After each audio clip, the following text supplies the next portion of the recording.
action. Colonel Asim was an army officer, strong and brave.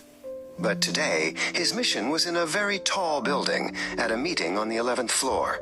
His camouflage uniform stood out among all the business suits.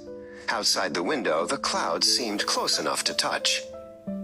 Suddenly, a loud alarm blared through the building. A man named Mr. Gable opened the meeting room door and gasped. A thick, gray cloud of smoke was rolling down the hallway. "Fire!" he shouted. "It's coming from below." Panic filled the room. The smoke was getting thicker, and the stairs were no longer safe. But Colonel Asim's training kept him calm. "Everyone, stay calm and stay together," he said, his voice steady and strong. "We will find a way out." Asim's sharp eyes scanned the room for an escape route. He spotted a large window overlooking the city. He strode over and pushed it open. A rush of fresh air cleared some of the smoke. Far below, the city looked like a map, and just above, he could see the edge of the roof. "I have a plan," Asim announced. He carefully swung one leg, then the other, out of the window.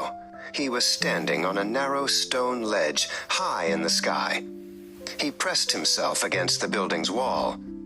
"I will climb to the roof and get help." Taking a deep breath, Asim began to inch his way along the ledge. He moved slowly and carefully, his boots steady on the narrow path. He looked up and saw two people peering down from the roof above. "Help!" he shouted over the wind. "We're trapped!" People on the roof sprang into action.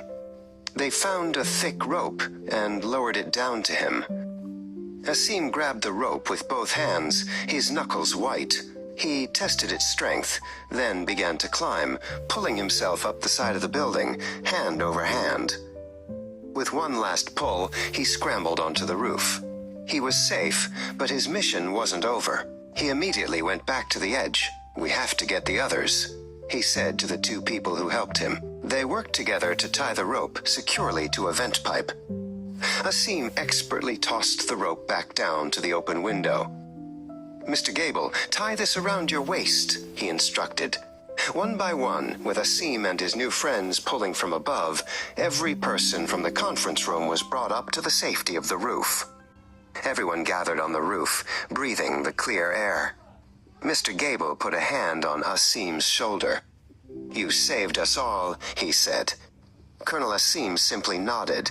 For a soldier, the most important mission is always to help others.